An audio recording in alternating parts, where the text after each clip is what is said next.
guys, all the highlights sped up for all last week's semi-final action, and what a weekend it was here at number 2 Sports Ground. Of course, we've got the big final day this weekend, and with us for Ruck this week, he is described as a neutral commentator. That's why we've got him on. We don't want any bias, and he's the Switzerland of Newcastle rugby.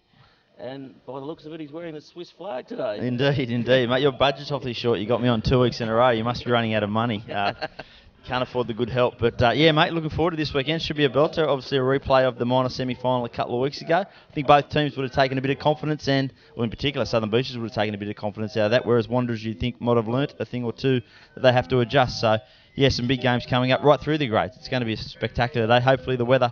the sun is shining like it is today, and the wind holds off a little bit, and we can see some free-flowing footy.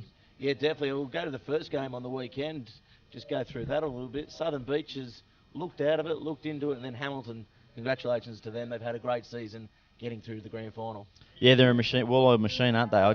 It took them probably, given the amount of possession they had and territory they had earlier, I thought they might have got away with it more comfortably than they did. It certainly took until that first 10 minutes of the second half for them to really assert their authority. But Southern Beaches, they'll take some positives away from it. Again, they showed their fighting qualities. Again, their forward pack aimed up when they had to, but they just probably didn't have the discipline and the clinical precision at the breakdown that they had against Wanderers. Now, that's probably due to the fact that Hamilton are bigger and stronger and probably muscle up a little bit better than the two Blues do, particularly in that tight stuff. So probably the game went as I expected it, and you'd think Hamilton are going to be very hard to beat in a fortnight's time. Bubba Cohen, they've got the week off. We know Bubba loves the week off. He's had a few during the year.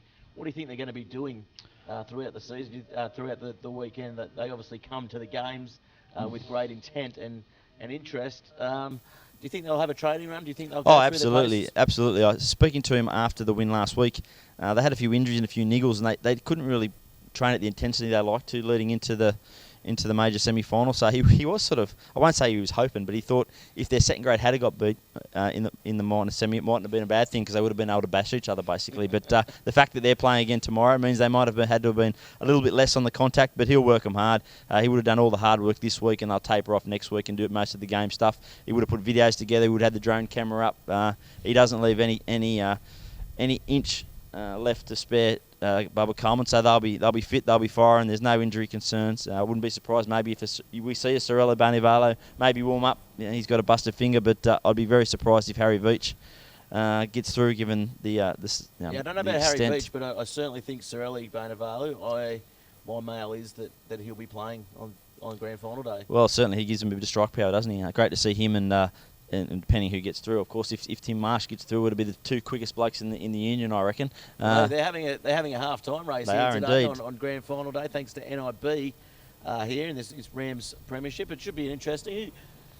Obviously, Marsh, he's the quickest. He's got to be the quickest. The try he scored on the weekend, he just lit up, and the ability to change direction at pace, it was a good sight to watch. Yeah, it's not so much his first 10 or 15 metres, but he seems to find that extra gear. He's got a very long stride. He did a lot of running as a junior. He worked under Dennis Pitt, who has done a heap of work with sprinters around town and rugby league players and rugby union players. He's just a real natural athlete, and he glides on his toes. It doesn't look like he's going fast, but he just burns blokes off. Unlike you and me, mate. I run the legs up and down 100 million times like Bam Bam, but don't get anywhere. I'm on a treadmill when I'm running it anyway. But well, let's go to the Sunday game as well. We'll quickly go through that. Wanderers obviously getting through in probably, I think, it was the best game of the year, to be fair, right to the death. There was only a point in it. Geez, didn't Waratah aim up? That was they just grow another leg come semi-final time. They're obviously, with them, they're traditionally slow starters. It takes a while for their squad to get together, and then they've had a few injuries as well. But, geez, I'll tell you what, the last play of the game, that could have gone either way, and they really aimed up. Their big plays aimed up. Their forward pack were big and rough and tumble, and they really hurt Wanderers on the edges. They play in bursts. That's the hard thing about Waratah. They play in bursts. They play really up-tempo and flat out for 10 minutes. And then they have a little rest and they slow. They collapse some scrums and they go the line out slow. And if you don't get them in that 10 minutes, well, then you're in trouble. And Wanderers weren't able to put them to bed. And it took a penalty late, and then obviously that thrilling try at the end to seal it. And I think that's key for Wanderers, scoring that late try. If they had just got through on a penalty, I don't think they would have had been as upbeat as they are. They take a lot of momentum out of that win now. Waratah, credit to them. You've got to look at their side too. There's no Alan Miracalis, the New South Wales Country Player of the Year and Belgium International in that game. And They lost Dane Sherritt a fortnight before, and Tian Lutz halfway through the season.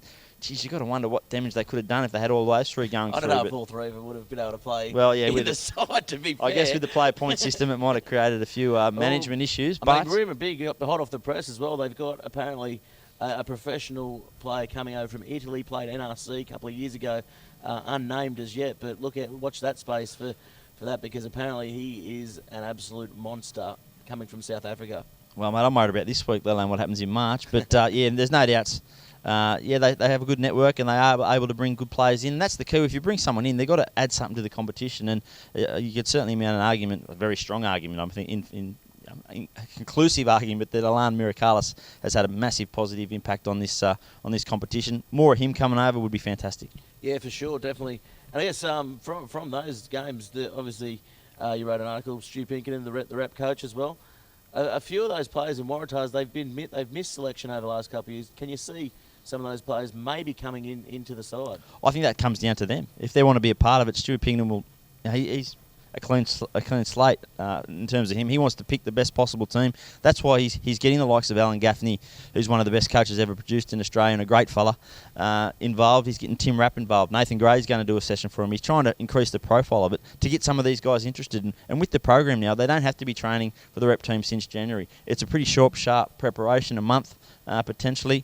And if Newcastle field their strongest possible team, I don't think anyone can get close to them. I know Illawarra have had the wood on in the last couple of years, but if Newcastle could field their strongest team, have a decent preparation, they push some NRC teams for mine. Yeah, of course. And I guess one thing before we go to the Rams low percentage play of the week, Dan Kevill last night at Judiciary getting 6 weeks.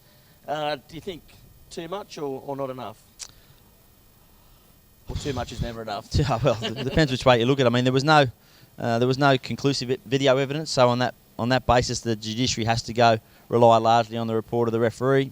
He saw Dan go in with his knees, make contact with Matt Lanzini's head. Wanderers did argue that there wasn't really what you would call a normal reaction from the players around to warrant that. I guess they are considering their options. Maybe they could appeal against the severity of it in terms of maybe trying to get down to a low range as opposed to mid-range, but I couldn't see them possibly getting it overturned. It goes on what the referee said. He wrote what he saw, and as I said last week, for Dan Kevill, given his record and given the eyes that are on him, you can't afford to be careless. I mean, regardless of whether it was intentional, I'm not saying it was, or I'm not saying it wasn't. If I think it was intentional or whatever, I think he would have probably caved the other bloke's skull in. Yeah, true. It was intentional, but let's be fair. I mean, he got 6 weeks for it. Unfortunately, he'll miss a few weeks. Obviously, next year, if Wanderers get through the grand final, he's shaved 2 off his suspension, I guess. Gets picked in the rep team. He's probably starting at the start of the year anyway. Well, I guess it comes back to motivation. Then I know he ummed and ahed about playing this year, and given the spotlight that's always on him, I could understand why he might have had enough. But he does loves his mates. He's very strong unity there with maybe swap clubs or go back to rugby league. Oh, mate, who knows? I don't think he'd swap clubs. I think he's got a strong bond with the likes of Luke Sherwood and Viv Passy in particular. They had a lot of rep footy together. They came through together. I think if he plays rugby, it would be at Wanderers. But whether or not he's had enough, he's 30 now. He might have different priorities next year. But hopefully, because he can still play. There's no doubts about that, mate. He's still a handful. He's the best player in the competition, That's for sure. Yep. Along with a couple of other front rowers out there too that we don't mind. Alan Miracalis comes to mind. We're going to go to the Rams low percentage play of the week now. And for mine, it can't be anything but the Wanderers winning, but I guess Simmons kicking that goal to get them over the line. And then they did score the try, but Simmons under pressure, kicking a goal. Goal kickers love that.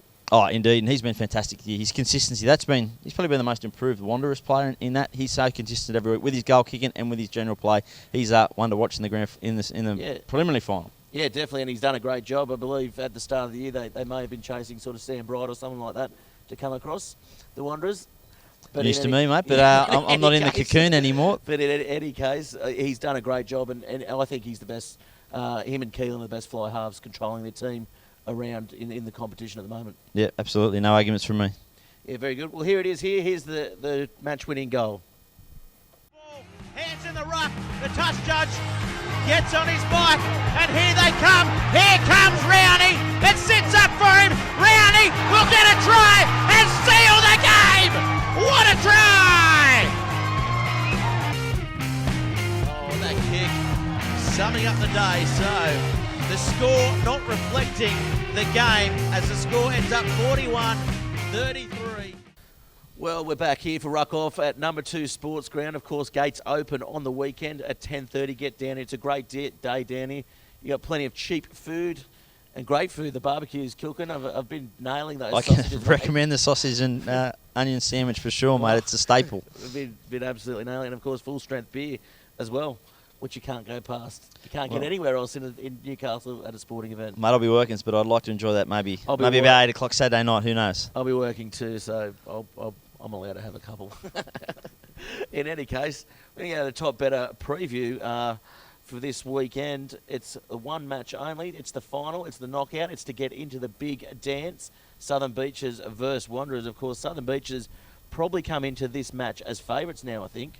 Well, they've won the last two, haven't they? They beat them 29-21. I think it was in round 13, and they were fairly comprehensive in the major semi-final. You certainly couldn't argue any less than that. Wanderers did play 65 minutes or 55 minutes of that game with 14 men and did get down to 13 men on a couple of occasions. But I think it would have brought the game back closer, but I think Southern Beaches would have won. Oh, they did their homework. They had a game plan to stifle Wanderers, and they performed it to a T. I mean, certainly was a very proud coach, Johan Laruns, who put a lot of effort into his game plan. It worked a T. Are they going to have to make some subtle changes this week, do you think? Have Wanderers learnt something from it? Have they learnt from what Hamilton, how they sort of broke that pick and drive game down? I guess we'll find out Saturday afternoon, but it's going to be one of those games where you're going to have two teams trying to play two different games. I don't know. I think the Wanderers might go back to their more structured play where they play the loose stuff, the pick and drive. They've gone away from that in the last, I guess, sort of maybe 6 rounds where they were playing very flat off Ben Christensen, not sort of taking a hit up, but just levelling the play and getting the players around. I guess the other big thing we didn't note is that Luke Sherwood's back. They didn't have a halfback last time they played. Right. They had a fullback / outside centre. He was outstanding on the weekend as well. Playing at number 9. And Luke gets there, he makes better decisions. He's obviously, his service is going to be better. He's like a little extra back rower as well. He knows when to forage for the ball. That'll make a big difference. Defence as well, and halfback. I mean, you saw Southern Beaches with their pick and drive. They just didn't have that halfback who knew what was coming. All defensively as well. Luke Sherwood is a great tackler, great technique. Puts people on their backs all day. Well, South Newcastle tried to get him over there, be 5 or 6 years ago now to play number 9 for that reason, because of his defence. And he'll get his ball runners going. He'll get them running in pairs and try and mix it up a bit, try and get those, just separate those pillars and posts from Southern Beaches. The other thing Wanderers need to be is more aggressive, particularly in that first hit. They need to get off the line a bit, and they need to be more aggressive initially at the contact, and then they're counter-rucking. You saw Hamilton had a fair bit of success with the counter-rucking against Southern Beaches last week. I think they will learn a lot from that. But saying it again, Southern Beaches are very methodical. They've been using this game now for 9 weeks. They've only lost one time in that 9 weeks. It's going to be hard to disrupt.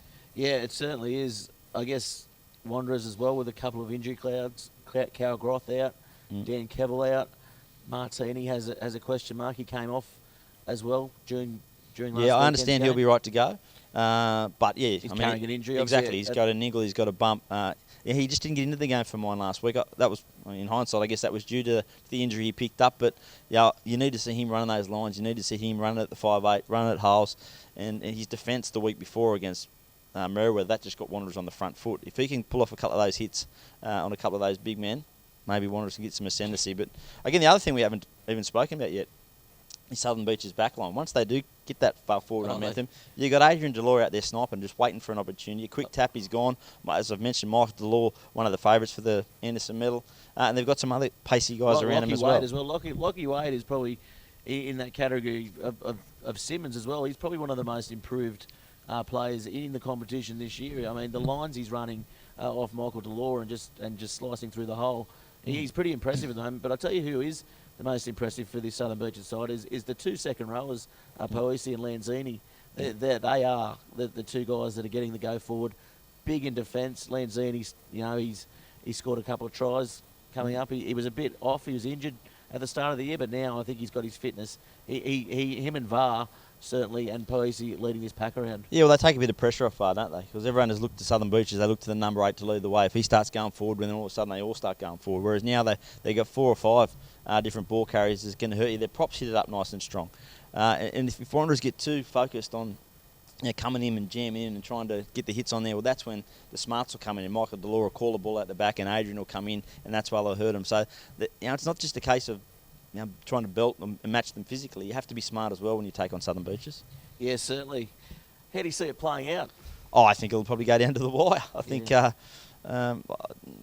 won't be too dissimilar to what we saw in the major semi final in terms of tactics. It'll just be whether Wanderers can muscle up and whether they can get their outside backs, the Bill Coffeys and Tim Marshes and Tapaki Rahui. If they can get them involved and get them in some space, well then sure they can hurt Southern Beaches. But yeah, it's going to be one in that as it mostly is in big games. The forward battle is going to be the telling factor for more. Yeah, and I mean, there's no doubt Michael and Adrian Delore for the Southern Beaches side, they are the key in attack. Those two, when they combine, it's like they did a little chip play before on the weekend, and it was just like watching them play in the backyard. Well, Scott Coleman said that in the lead-up. He said the Delores just play like they're at home. So you've got to be mindful of that.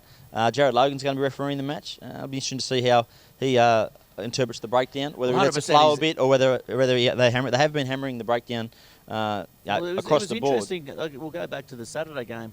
A couple of penalties against the attacking side, which I thought was a little bit odd. 3 in a row for Hamilton, then 3 in a row for Beaches. And I know Jared, he does referee a little bit more openly than the other up-and-coming referees. And he definitely is the best referee in the competition. Oh, without a doubt. And talking to Scott Coleman, I think he said the first penalty was for holding on, the others were going off their feet. I guess his question is, or his want is that if they're going to make those penalties in the first 20 minutes, still be making them in the last 20 minutes. Yeah, that's right. It'll just be, and Jared's experience. So this is a bit. I mean, he's been the number one referee in town now for a good 5 years. He's done at least 4, I think, of the last 5 grand finals. Rob Delbo might correct me on that matter, but he's done country finals. He's very experienced. Well, he's an asset to referees, and he's an asset to obviously spec savers as well. Who he tends to get them right anyway. Jared does more often than not, for sure. And he doesn't get flustered under pressure. Yeah, that's right. Yeah. Well, anyway, I'm going to go. I am going to go a draw. A draw. I'm actually going to say a draw. Well, that way Wanderers get through for a grand final. Is it? I thought there's extra time in the final. I think it's just. It could be stand corrected. Who knows? I don't think it'll be that close. I think it will be close. I think Wanderers will learn a little bit from the last outing. I think they got a bit of feeling that there's going to be a bit of feeling between these two teams. Those couple of extra sightings post-match sort of added a bit of fuel to the fire. I think Wanderers will be very keen on redemption, and no surprises, given my background, I guess, from a long, long time ago, that I think they might just have the edge. Well, I better go Southern Beaches by 3. Why not? Let's have a have a sausage sandwich on it. Yeah, that's right. Very good. Well, that's Ruck off for this week, Jimmy. I know you're a nice guy. You got anyone to? You've had a whole week to think about this. You got anyone to tell to Ruck off? No, mate. I keep telling you. I need people to buy the paper and people to go to our website. Of course, we'll be streaming live on the Newcastle Herald as well. And we'll see Jimmy around to the traps, and we'll look forward to it. I upset enough people as it is with what I write, let alone with what I say. So I'm going to stay neutral on that one and wish everyone a good weekend. Well, there we go. No ruck-offs for anyone. I'm going to give myself a big ruck-off for this weekend, and hopefully I won't be hungover for Saturday. Anyway, we'll catch you next time. This is Ruck Off for the week. I'm Gareth Wozniak. Jimmy Garner from the Newcastle Herald. It's been a pleasure to have him. Anytime.